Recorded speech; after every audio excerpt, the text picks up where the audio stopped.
I said, I'm going to tell you, don't ever put your hands on my daughter again, or we're going to have a problem. He said, Ma, I'm sorry, and I love you. I love your daughter. I'll never do it again. 4 days later, he killed my baby.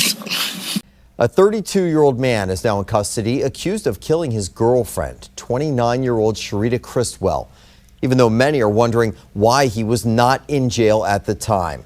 7 News' Carl Willis was at today's news conference where we heard from the victim's family. This isn't just a story about the brutal reality of domestic violence. This is a story about a chilling promise, shattered, a promise whispered, I love you, never again.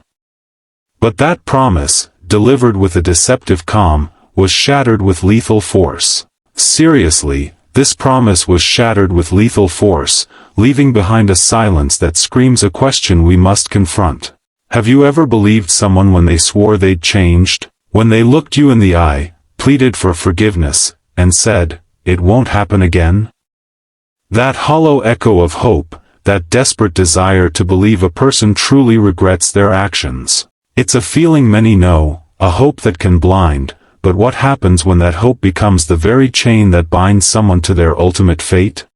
Sharita Cristwell was 29 years old, a mother of 2 beautiful young daughters, Harmony and Layla. Her family remembers her as a radiant presence, a woman whose warmth and strength illuminated every room. She was actively trying to build a new life, to pull away from a destructive past. She fought for her children, for her future, for a chance at peace, but lurking just out of sight, an unyielding danger fixated on reclaiming what it believed it had lost.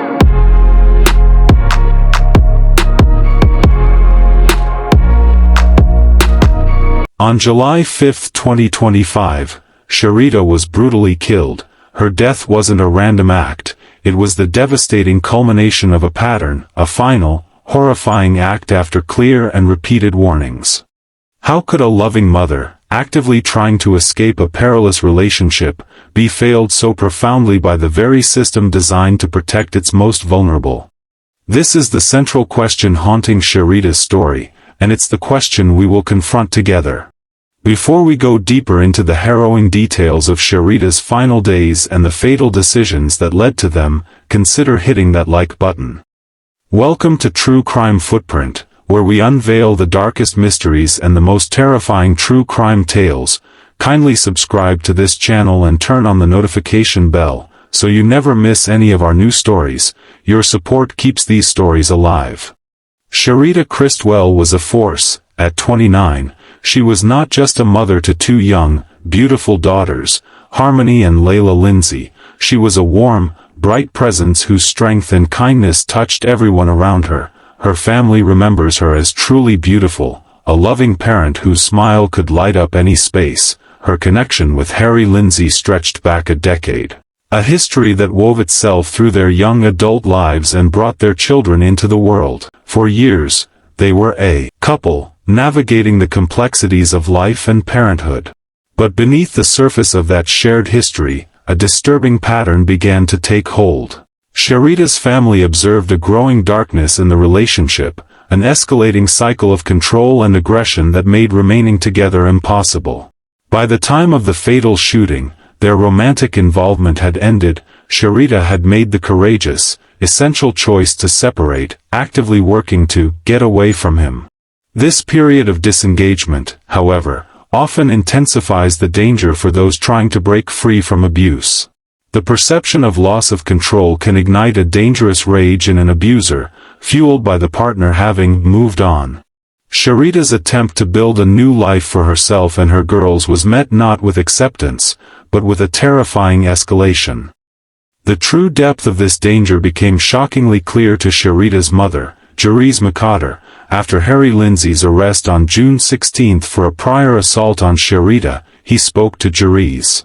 What he said was a chilling illustration of manipulation. He offered apologies, declarations of love, telling her, "Ma, I'm sorry, and I love you, I love your daughter, I'll never do it again." He even expressed a desire to marry Sharita. These hollow words, a common tactic in coercive control, are designed to pull victims back, to make escape seem impossible, complex, and fraught with peril. They are the deceptive calm before a storm. Tragically, just 4 days after these calculated assurances, Harry Lindsay would act. His manipulative words were a cruel deception, a final, chilling performance. The critical question that presses down on Sharita's story deepens. How could a loving mother, actively striving for freedom, be let down so devastatingly by the very system established to provide refuge? The violence wasn't simply escalating, it was on a direct, unyielding path. The real question wasn't if the violence would break out again, but when, and how it would end. The chilling truth of Sharita's peril crystallized on June 16. On that day, Harry Lindsay was arrested for an act that is, in the realm of domestic abuse, one of the clearest and most dire warnings. He had allegedly assaulted and strangled Sharita Cristwell. This wasn't merely another assault. Strangulation, the act of cutting off another person's airflow, is a profound indicator of homicidal intent. Experts in the field recognize it as one of the most significant predictors of future fatal violence. Maryland law understood this severe nature. In 2020, strangulation was codified as a first-degree assault felony, carrying a potential sentence of up to 25 years. This legal recognition highlights the gravity of such an act, identifying it not just as violence, but as a precursor to death. All right, in Prince George's County, Maryland mom with a critical message. If a person threatens to hurt you, believe them. Her daughter was killed over the weekend. And police say that her ex-boyfriend is responsible. DC News Now's Tim Reed has more on this mother's warning that she hopes will save a life. The family of 29-year-old Sharita Cristwell is speaking out after police say her boyfriend, 32-year-old Harry Lindsay, shot and killed her during an argument. Cristwell's mother and sister want justice for their loved one. He killed my baby. I can't believe he did this to the mother of his kids. Jerice McCotter is grieving the loss of her daughter. You took her life. You get to go to jail and be free. I'll never get her back. Never get her back. Domestic violence is very serious. Police say she was shot and killed at this Landover apartment complex on Saturday. Harry Lindsay is now facing murder charges. County executive and former state's attorney Aisha Brayboy says Lindsay tried to strangle Cristwell back in June. Individual who had abused her, who we believe tried to kill her by strangulation, should be held without bond. Cristwell's family has a message for others who might be the victims of domestic violence. Domestic violence is serious. It's nothing to play with. Never let anybody, I don't care if it's a man, I don't care if it's a woman, do not let anybody put their hands on you. Following this grave incident, Prince George's County prosecutors made an urgent, determined plea for Harry Lindsay to be held without bond. They understood the high stakes. County Executive Aisha Brayboy, a former state's attorney herself, spoke with unwavering conviction, her words echoing the stark reality of the threat. She stated, "Anyone who strangles you, intends to kill you, make no mistake. When someone puts their hands around your neck, a ligature around your neck, cuts off your airflow, they intend to kill you, not just harm you, but kill you." She emphasized that her former office routinely requested no bond in strangulation cases due to their inherent risk. The message from law enforcement and the county executive was unified and clear. Lindsay posed an extreme, immediate threat. Despite these unambiguous warnings and the strong prosecutorial push, Harry Lindsay was released from jail. Just 1 week after his June 16 arrest, a man identified as a severe danger was back in the community. County Executive Brayboy expressed profound disappointment, directly connecting the release to the tragedy that would soon unfold. Unfortunately, the defendant was released, and then on July 5, Ms. Cristwell was killed. While an ankle monitor was vaguely mentioned, the precise details of his release conditions or the judicial reasoning for overriding such clear recommendations remain unknown. Maryland law does permit the denial of pretrial release in cases involving violent crimes or when an individual poses a danger to public safety, criteria that unequivocally applied to Lindsay. This sequence of events exposes a critical disconnect within the justice system, a moment when the very framework designed to protect failed to hold firm. The decision to release Harry Lindsay set a deadly chain of events in motion.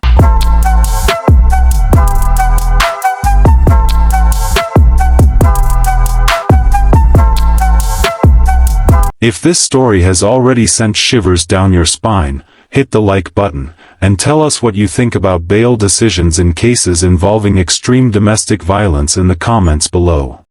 The clock was now ticking, not just for Sharita, who was unknowingly living her final days, but for everyone who believed the system would protect her. This swift return of a high-risk individual to the community, enabled by the failure to impose stringent pretrial detention, directly facilitated further, and in this instance, fatal violence. The system, at this crucial moment, inadvertently contributed to the very outcome it is designed to prevent, but the haunting question remained: why was a man flagged as an extreme danger, with homicidal intent evident in his actions, allowed back onto the streets?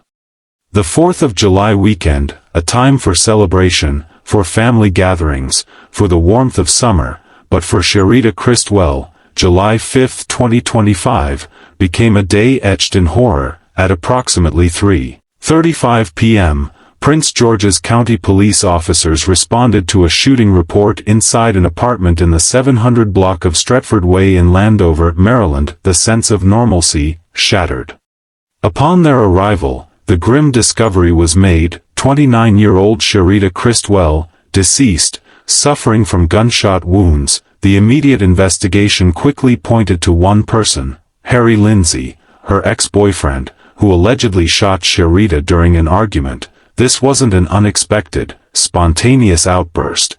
It was the final, devastating act in a story that had been building for years, fueled by Sharita's attempts to distance herself. Following the shooting, Harry Lindsay immediately fled the scene. The air might have been filled with the lingering scent of fireworks, but for Sharita's family, it was filled with terror and unanswered questions. The Prince George's County Police Department wasted no time. Diligent investigative work began, a focused pursuit to bring him to justice. Crucially, surveillance videos provided by the Metro Transit Police Department proved invaluable. These images helped detectives track Lindsay's movements, narrowing down his location. Their persistence paid off. The very next morning, Sunday, July 6th, the Prince George's County Police Department's fugitive unit successfully located and arrested Harry Lindsay in Capitol Heights.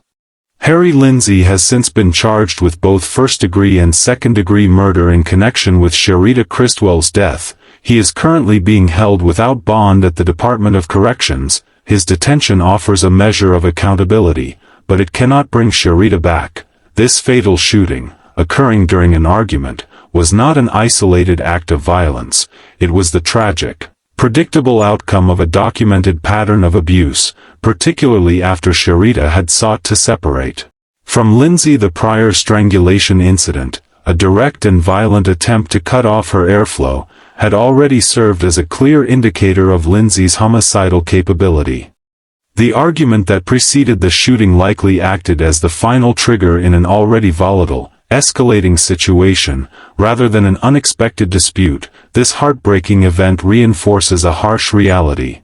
Domestic violence is a progressive pattern, not a series of disconnected incidents, and the murder was an outcome sadly anticipated given the history of violence and that specific, grave warning sign. Sharita Cristwell was gone, her life extinguished, but her death wasn't merely a personal tragedy for her family. It was a blaring siren, echoing a dangerous pattern of systemic failures that haunt countless others. A critical question now loomed larger than ever: how could a loving mother, actively trying to escape, be failed so profoundly by the very system designed to protect her? Anybody that ever tell a woman that they love them, or I really mean it, they say things that they think we want to hear.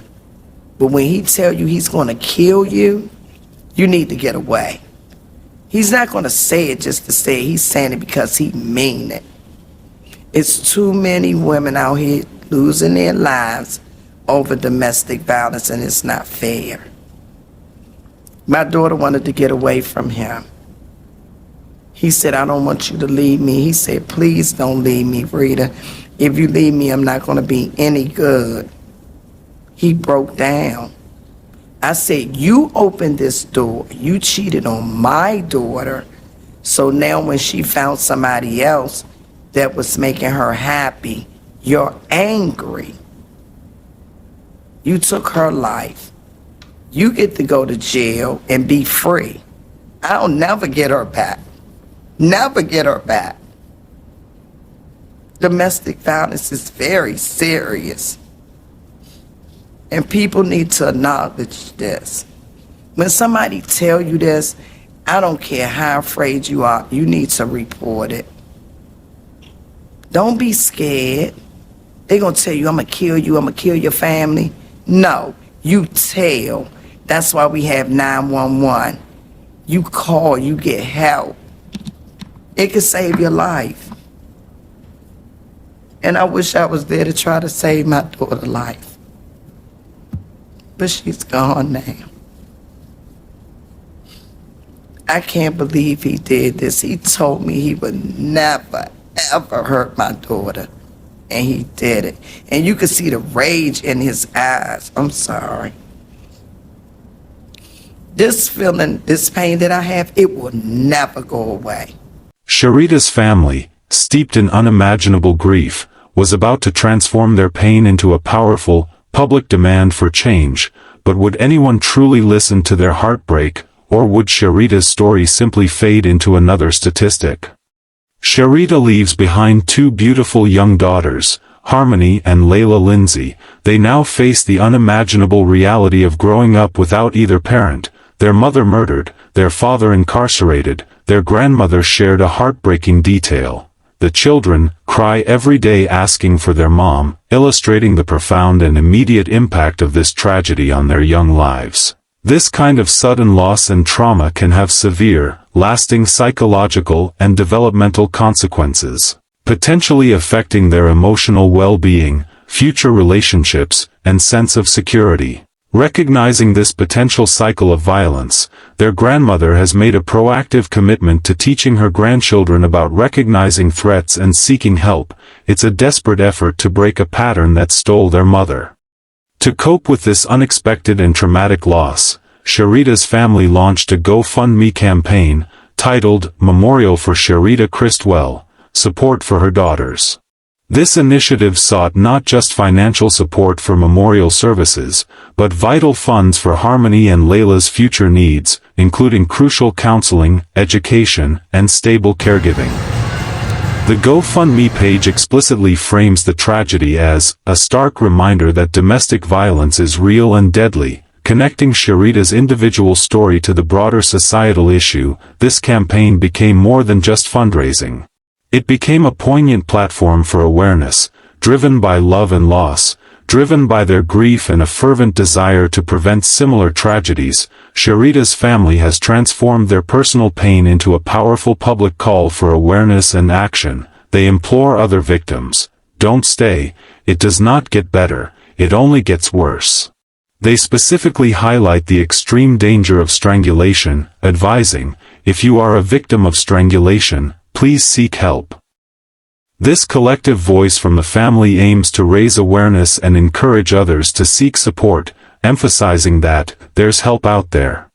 Their decision to speak publicly, share their raw grief, and launch a GoFundMe with such a strong message about domestic violence awareness transcends mere mourning. They are actively transforming their personal tragedy into a powerful platform for advocacy, becoming accidental activists demanding change. Maryland law generally presumes a right to pretrial release, but this presumption is not absolute. Release can be denied in cases involving violent crimes, repeat violations of protective orders, or where the accused poses a danger to public safety. Judges consider factors like the nature of the offense, the defendant's history, and potential risks to the community. The inclusion of strangulation as a first-degree assault felony in Maryland carries a potential sentence of up to 25 years and often leads to an uphill battle when fighting for pretrial release. Prosecutors, as seen in Lindsay's case, routinely request no bond in strangulation cases due to their extreme danger, yet, as Lindsay's release tragically showed, judicial decisions can allow high-risk individuals back into the community, raising serious questions about the consistent application of these laws and risk assessments. A significant, persistent challenge across Maryland's justice system is the high rate of case dismissals because victims fail to appear in court. For example, in Calvert County, 40% of dismissals in October 2024 were due to this issue. This alarming statistic underscores the immense pressure, fear, and practical barriers. Sharita Cristwell's tragic death stands as a harrowing and deeply personal account of the lethal path of domestic violence. It is a stark example of what happens when critical warning signs are overlooked or underestimated by the very system designed to protect.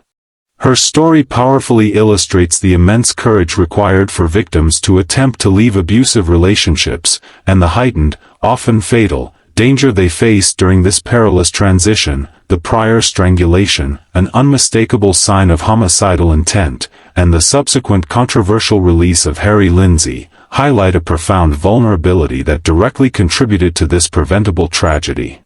This case demands an urgent reevaluation and more consistent application of existing laws and judicial protocols, especially concerning pretrial detention for high-risk domestic violence offenders. It calls for enhanced awareness and training within the judiciary and law enforcement regarding crucial indicators of danger, such as strangulation, to ensure that such warnings are never again dismissed. Sharita's story demonstrates that domestic violence is not a problem solvable by any single intervention. The failure points were numerous. The abuser's escalating pattern, the victim's attempt to leave, the judicial decision to release despite prosecutorial warnings, and the broader societal context of domestic violence prevalence. This interconnectedness means that effective solutions must be multi-pronged, encompassing consistent legal enforcement, judicial education, robust victim support, and community-wide awareness campaigns. A weakness in one area, such as inconsistent bail decisions, can undermine strengths in others, such as available resources. Beyond legal reforms, Sharita's story reinforces the vital role of comprehensive community support and accessible resources in empowering victims to seek help and safely escape dangerous situations. Her family's courageous advocacy, born from unimaginable loss, serves as a powerful and heartbreaking reminder that collective action, empathy, and systemic accountability are essential to prevent future tragedies and ensure that the chilling warning, "It does not get better, it only gets worse," is heeded by all. The family's public statements, their fundraising efforts, and their direct appeals for awareness are not merely expressions of grief but acts of profound public service. They are leveraging their personal tragedy to demand systemic change and educate others. This transformation of personal pain into public advocacy is a powerful force, inspiring social action. Their voices humanize the statistics and provide a moral imperative for reform. Sharita Cristwell's footprint reminds us that vigilance is a shared responsibility. If her story moved you, kindly take a moment to like this video, share it with someone who needs to hear it, and leave a comment below with your thoughts on how we can better protect victims of domestic violence. And if you haven't already, subscribe to True Crime Footprint to ensure you don't miss our next deep dive into the real stories that shape our world. The tragedy of Sharita Cristwell serves as a chilling reminder that the warning signs are often there, clear as day, if only we're willing to see them. Rewatch Section 3 if you want to understand just how clear those warnings were. This isn't just a story, this is a lesson we must all learn to prevent another life from being extinguished too soon. Our hearts ache for Sharita's family. Words feel inadequate, but please know you are held in deepest sympathy and prayers. May you find strength and comfort in memories of Sharita. Thank you for watching, for your attention, and for joining us on this journey of reflection. Stay informed, stay vigilant, and above all, Stay safe, see you on our next video.